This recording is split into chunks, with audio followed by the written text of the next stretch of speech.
Hi everybody, Wyduck welcoming you to the last game of this best of 5 series.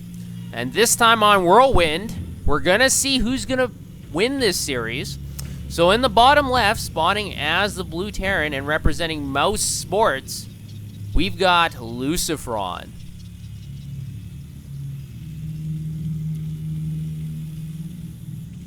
And in the bottom right, spawning as the Red Zerg, and winner of the last 2 games to bring this 2-match point for both players, representing Team Millennium, we've got Goswser.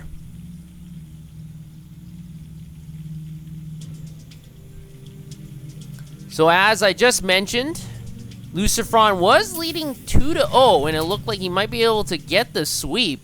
But after a 74-minute game on Newkirk Precinct, where Goswser was able to pull out of that one as the victor, 4th game played a little bit differently, or a lot differently, as it was only a 17-minute game, and I say only because you have to compare it to the 3rd game. Goswser was able to use Banelings and Roaches, and Lucifron did not have enough defenses up at the time of the attacks, and unfortunately Lucifron was not able to hold on. And so now, being forced to a Game 5, anybody could go home the victor here. And all the momentum is on Goswser's side, as obviously being down 2-0 is a huge deficit, but winning the next 2 games really can bring a smile to anybody's face. And now Lucifron has to change the momentum somehow. Neither player going for cheese in any of the games. Neither of them going for hen pools or 11 double barracks proxy. Both players opting for more traditional styles of play. Lucifron going for 14cc on the high ground. Goswser getting the second hatch and then extractor and then pool. And we'll have to see if this works out for Goswser, as he was very, very economically inclined last game. He went for 3 hatch before pool, and it worked out fantastically as he had a great timing attack. The SCV from Lucifron is immediately able to see the hatchery at the natural from Goswser, and is able to see all that gas being taken out of that extractor. And I really like Zerg players that go for that early gas, get that 100 gas, go for Zergling speed. Maybe that's not Goswser's intent. He's got a lot of gas, so he's not getting Zergling speed. Oh, there we go. He is getting Zergling speed. Because once you have Zergling speed, the map control for you as a Zerg player skyrockets. And it's much more difficult for other players, such as Terrans, to get map control. And look how behind Lucifron is. If you compare for Lucifron getting Hellions to counter those Zerglings. He's just getting his factory up now. His orbital is going to float over to the natural. His bunker is almost completed as well. So Goswser's just going to have a healthy head start on map control.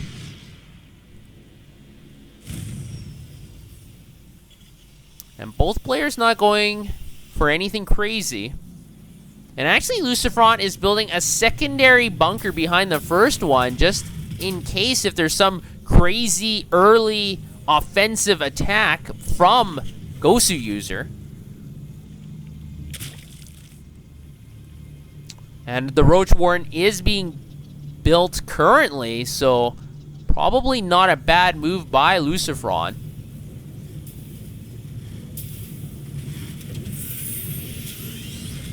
And with 2 more barracks coming into play, Lucifron is going to be going for Stim, I believe, immediately once that tech lab is completed.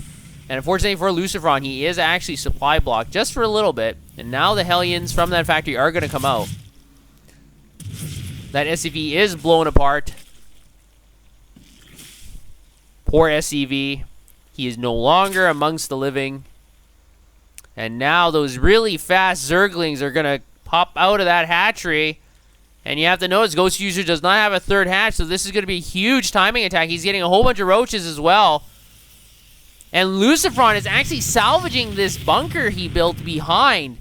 And so I'm not sure why he built it so early, and then now he just salvages it. He's going to get his supply depot wall off. finally it's going to be completed. And so that's a good thing for Lucifron, but look how many roaches there are going to be heading his way without additional bunkers and no marauders. And his barracks have not been pumping out Marines yet as the reactors are being built on them currently. This is going to be another huge problem for Lucifron, it looks like. And now the Hellions are able to spot the roaches, but they're only a few seconds away from his ramp. And now Lucifron is constructing 2 more bunkers behind his main bunker. Will it be enough? Or is he going to fall to another timing attack? He's pulled the SCVs off the line to repair. And even if Goswser doesn't attack, he's already succeeded in doing a lot of economic damage because the SCVs are mining. The Hellions are getting those streaks of fire on those Zerglings. And now the Banelings are coming in here. This bunker is not going to hold. It pops immediately. Now the secondary bunkers are finished off, but there are no Marines there. 1 Marine goes in. The Hellions are doing significant splash damage to these Banelings and Zerglings. And this one bunker is surrounded by roaches, but the roaches are just going to march up that ramp. And now the Marines are going to have to give chase. SCVs are still pulled off the line. And the roaches are inside the main base, and we still got a whole bunch of Zerglings just outside the ramp. Now they're going to be streaming in here, doing some damage. All the roaches are finally destroyed, but now the Zerglings are harassing the SCV line in the natural from Lucifron. These Zerglings are getting roasted by these 2 Hellions. The Marines are acting as the meat shield for the Hellions, so very successful defense by Lucifron. These Zerglings were in the base, but now they're going to retreat.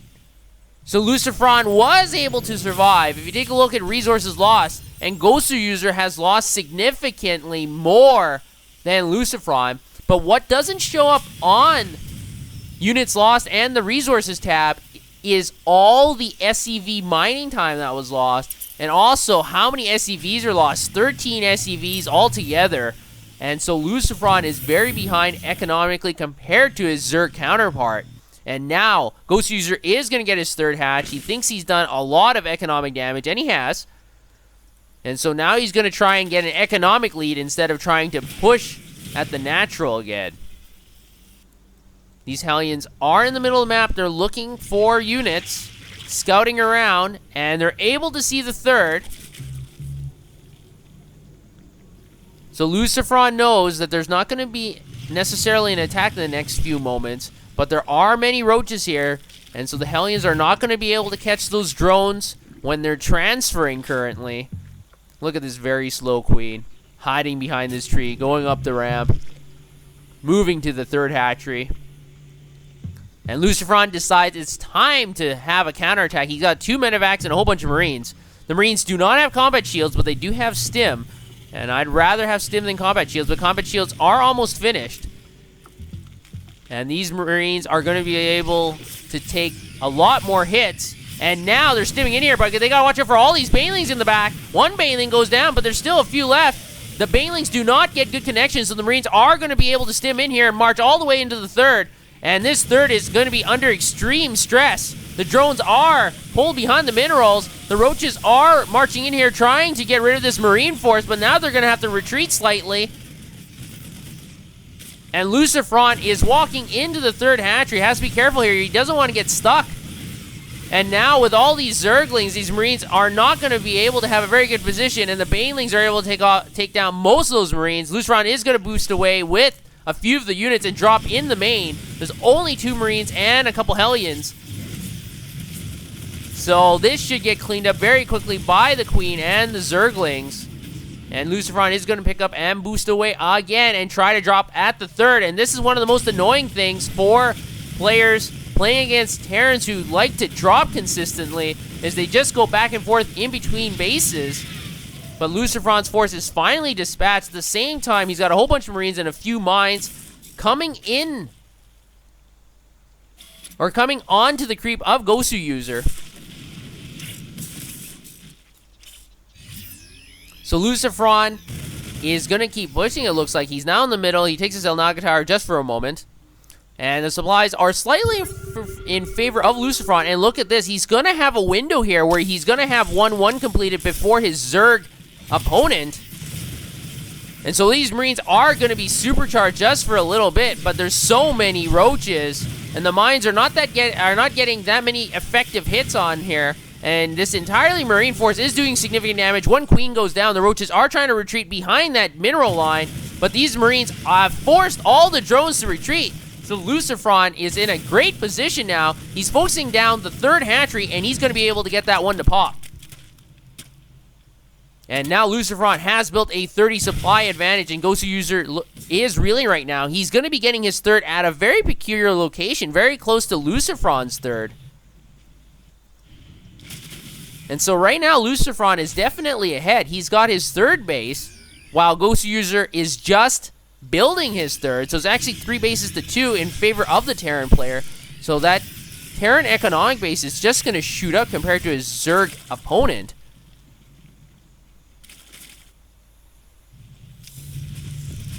And Lucifron's not taking chances. He takes 4 SCVs immediately to build a supply depot bunker line. Smart move. Unfortunately, there are mutalisks in the back harassing the Marines, and missile turret are able to dispatch them quickly, though. And so that was not a great move by Goswser. And if you take a look at the resources lost, it's almost 2-to-1 in favor of Lucifron.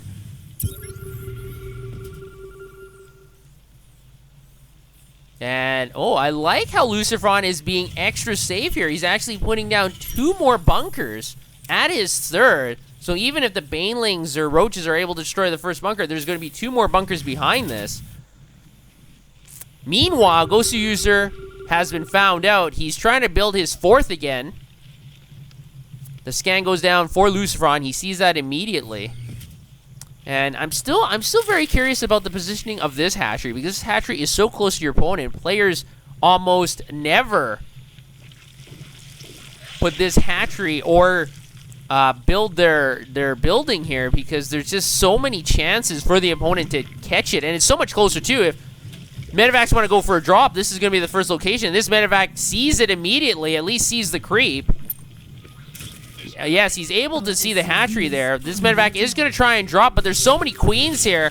This attack is not going to do that much. The Marines are trying to stim away. This medevac only has 6 life left, able to drop in between the natural and the main. Might be able to pick off a few drones.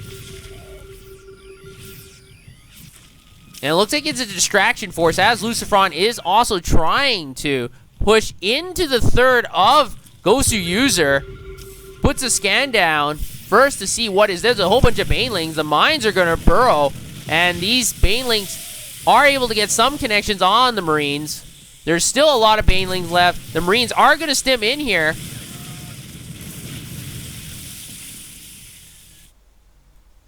Goswser is building another force to the north. And so Lucifron is going to stampede into the third, going to try and take down these Roaches, but they have so much life. And at the same time, there's a flank attack from Goswser. Lucifron is reinforcing this position, and it's all picked up by Lucifron, and he's going to boost away. And now supplies are in favor of the Zerg player, and Lucifron has caught outside. A whole bunch of Marines fall down. The depots are not up, so now the Zerg units can just stream in here. And Lucifron is not using these bunkers. They're empty. And there's so many Roaches and Zerglings just surrounding everything. The SCVs are being pulled off the line. The Marines are stimming and wreaking havoc on these Roaches, but the Roaches are so much more in number. And now the Roaches have destroyed all the bunkers. There's no more Banelings left, but there are also no Marines. And now the SCVs are going to have to flee. These 2 lone Marines are going to skedaddle as well. Lucifron is behind by 60 supply, and Goswser, it looks like he's going to take this one. He's going to win. He's got such a huge supply advantage. I don't see how Lucifron's going to be able to come back, as the SCVs are pulled from the natural to defend. The Marines are stimming and doing significant damage to the Roaches. The Roaches are fighting back, spitting their acid like no one else's business. 2 bunkers are salvaged for extra minerals for Lucifron. That's how you know you're desperate. You're salvaging bunkers so you can get a few more minerals to build some units. Then the Roaches are going to have to withdraw, but now Goswser has 4 bases compared to Lucifron's 2. And Lucifron's going to go for the counterattack. He's got 6 medevacs. About 2.5 of them are filled.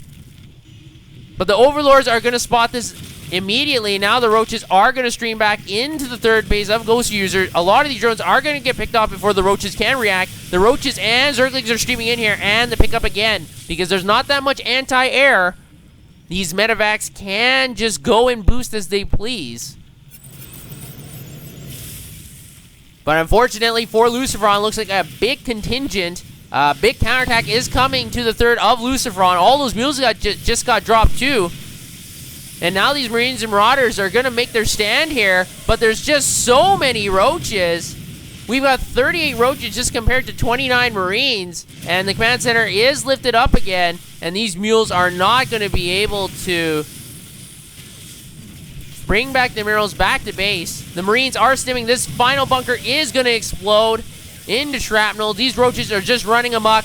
They're going in unopposed. Going up the ramp to the natural, and now Goswser is just going to hold back. He knows he has the advantage, and actually these two queens are picking off refineries, which is interesting, as there is no creep here. And in the composition of Goswser, he also has a few corruptors as well, so now those medevacs are going to be under attack, as they were totally unopposed before, except for a few queens. Marines and Marauders are stimming in here, doing a lot of damage to these roaches. Roaches are spitting back.